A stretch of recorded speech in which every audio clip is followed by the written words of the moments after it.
Hey everyone, this is Jet Saturn 7 coming at you with a race review of the Atlanta race, the Folds of Honor Quiktrip 500 that they raced just yesterday at the time of recording this. So yeah, not a lot happened. Well, some stuff happened, and we'll get into all that stuff. But to start things off, we had Denny Hamlin on the pole. Chase Elliott was sent to the rear for inspection issues. So that put Elliot in a hole very early on. And he didn't have a good day overall. He drove up to the top 10. We'll get into his issues as this video progresses. So yeah, I mean, you know, right at the get-go of the start of the race, we saw a 3-wide move by Kyle Larson to try and get the lead from Denny Hamlin. Of course, Hamlin ultimately ended up leading about the first up through the first competition caution. I think he led like the first 27 laps before Larson actually managed to catch him. But after the competition caution, Larson actually won the race off of pit road. And then Harvick ended up having a flat tire after pit stops and came down pit road as the field was coming to get the green on the restart. Harvick actually managed to stay on the lead lap, but Larson was just so fast. Larson ended up catching Kevin Harvick eventually and put him a lap down. Harvick did fight back, finished 10th. Not a bad day for Harvick, but if you listen to his radio, he said this was the biggest piece of he's ever driven at Atlanta, which, you know, SHR is struggling. Kevin Harvick was the front runner for the team, and even, you know, Harvick struggled. I mean, he didn't run top 10 the entire race. He struggled. And then just fought his way back up to 10th. Eric Almirola struggled. Cole Custer, Chase Briscoe, rookie, he's out struggling. Hopefully Bristol Dirt, Briscoe, and you know, maybe can have a good run. Of course, Larson, Corda beat him, Bell, Briscoe. They should all have pretty good runs. Bristol Dirt. There were 3 wide for a moment, with Blaney, Hamlin, and Larson battling for the lead on the restart, which is really cool to see. It was brief, but it was still very cool to see. Good to see. I mean, and, you know, on the restarts, that's just what happens. You know, these guys make these moves because they know that as the green flag run goes on, they're not going to be able to make moves. Fields can get a lot more spread out, as we saw in this race. I mean, there was points in the race. Larson had, you know, a 5-6 second lead. Field got very spread out.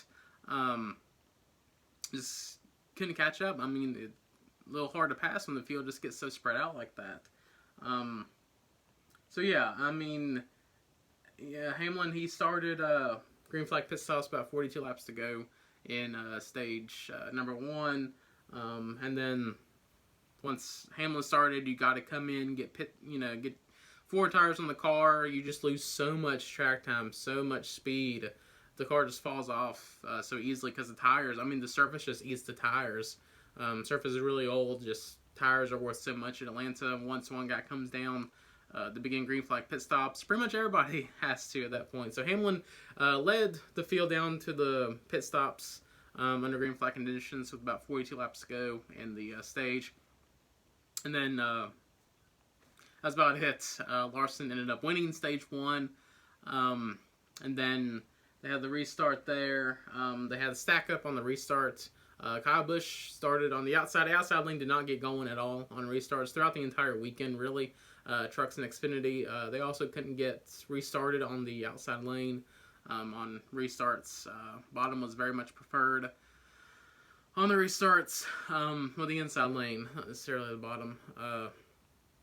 But Busch didn't get going. Kyle Busch didn't get going, spun his tires. Kurt Busch tried to go for a hole in the middle, and then ultimately got tapped by Denny Hamlin, which then sent Kurt Busch into the wall. That was really the only, other than Chase Elliott's problems, that was really the only on-track incident of someone actually crashing that we saw during the race. Busch not happy with Hamlin, obviously. Kurt Busch said, you know, we have 500 miles, you know, 500-mile race. What are you doing? You know, just, you know, Hamlin got a bit impatient. I guess Kurt Busch felt like 500-mile race, you know, Kurt's trying to make a pass, Hamlin bumps him, and that's, Kurt ends up in the wall, ruins his day. Unfortunately, because Kurt was having a top 5 I mean, but Kurt Busch said he had a top 5 car. Had a winning race car. I don't know about winning, but definitely top 5, top 10 race car throughout the day. So after that, pretty much green flag racing up through the end of stage 2. Kyle Larson won stage 2. And then Chase Elliott, started stage 3. Elliott blows an engine. Chase Elliott had some damage, had some nose damage. Front piece was starting to peel off the nose of the car. And so, yeah, I mean, it just really, commentators said it was a parachute on the front of the car. I mean, it really affected aero and all that stuff.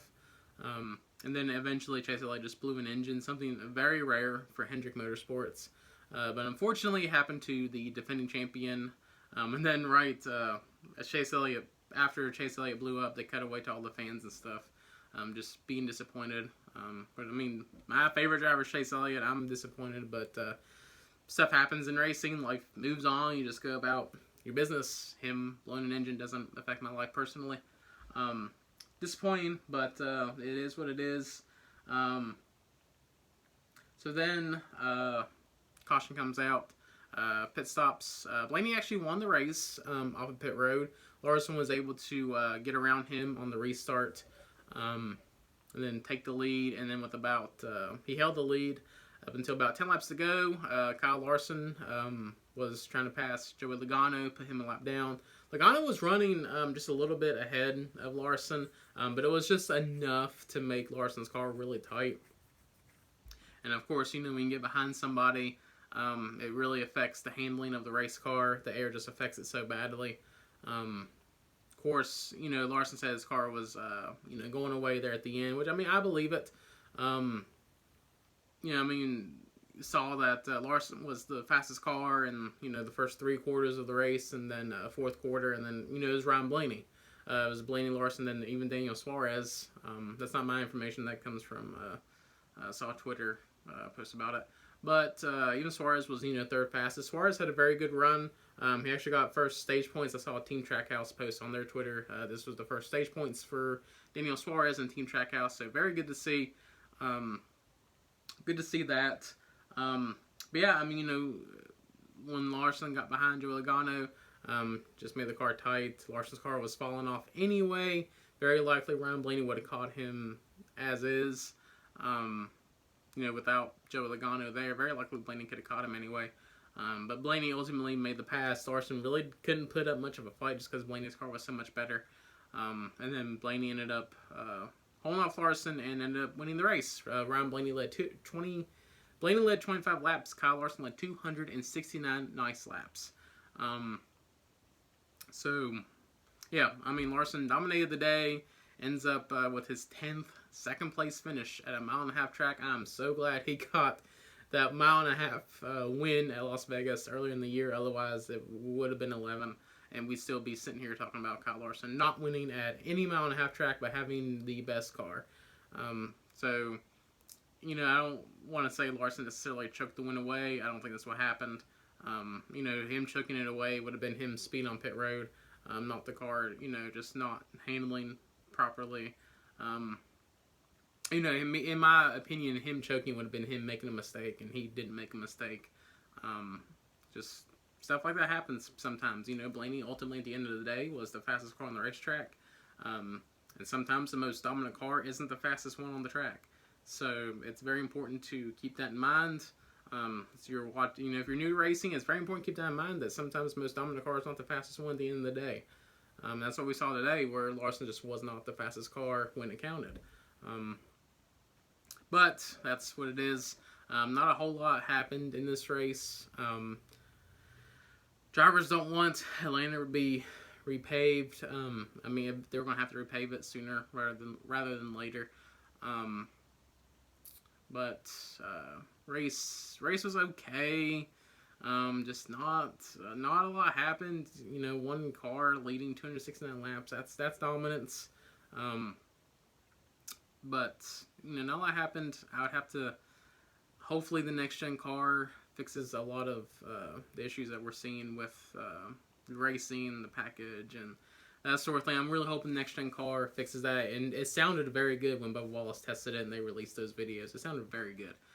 So I'm hoping sound, of course, isn't fixed racing. I know that, but hoping the next gen car solves a lot of the issues that we're seeing with type of package and type of racing and stuff. But hope you all enjoyed this review. I'd give this race a 5 out of 10. It was just, that's just what it was. It was a race. That's what it was. It wasn't good, wasn't bad. It just happened, and that's what it was. But thank you all for watching. I know I didn't put up a race review last week. Again, school really gets in the way, and getting off work late every day doesn't help much at all either. Going to Bristol Dirt this weekend with Blockade and his dad. I am very excited about that. Hopefully I can record some content and we can have it up for you all. Maybe do some vlogging. That'd be pretty cool. Go around some vendors, check some things out, record some of the race. Not record some of the race, but I'm not going to do that. I'd rather watch it instead of having my phone up the whole time. But definitely, hopefully vlog a little bit, and record, you know, us being down there and stuff. It'd be a very fun experience. So looking forward to that. Remember, you can use my code JETSATURN, capital J, capital S, all one word, to get free shipping on orders over $20 at Circle B Diecast and Plan B Sales Diecast. Check them out. They sell a lot of fantastic apparel. Please remember to like, comment, and subscribe, and I will see you all next time. Thanks for watching.